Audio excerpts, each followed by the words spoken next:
जब हम बहुत थकावा महसूस करते हैं ना, तो उसके दो कारण होते हैं। एक तो वाकई में हम थके हुए हैं, और दूसरी चीज़ एक हम मेंटली थक चुके हैं, लोगों को समझा समझा के, लोगों की बातों को इग्नोर करते करते। लेकिन उनकी नेगेटिविटी हमें आगे से बार बार हमें पुश करती है, क्योंकि सामने वाला इंसान कभी भी हमारे लिए पॉजिटिव नहीं सोच सकता।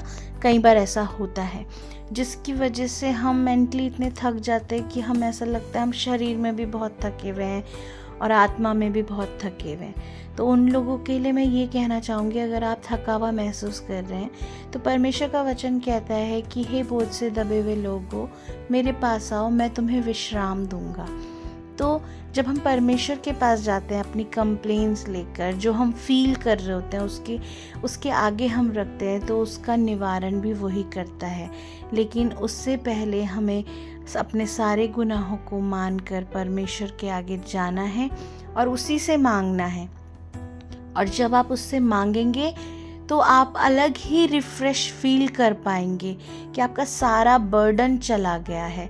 क्योंकि परमेश्वर का जो जुआ है ना प्रियो, बहुत सहज है, बहुत हल्का है।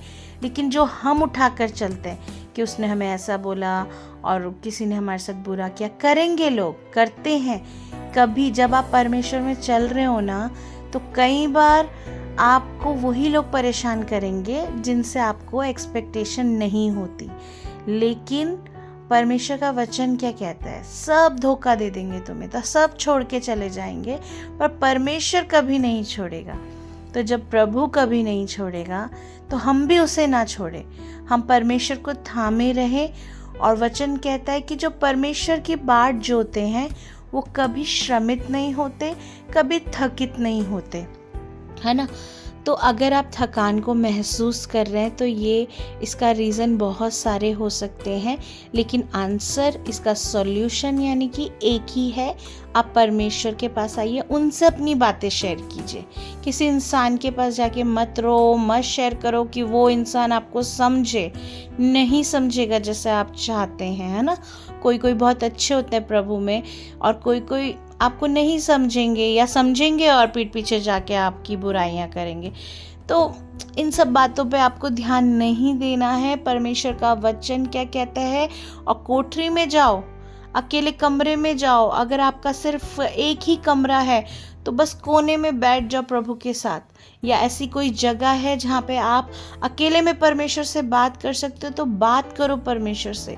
क्योंकि जो आपको शांति परमेश्वर से बात करने में मिलेगी वो किसी और से नहीं मिलेगी।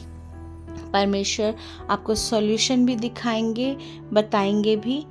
तो सिर्फ और सिर्फ परमेश्वर को बताओ, ठीक है ना। और जो थकान है ना, वो परमेश्वर दूर कर देंगे। विश्वास करो।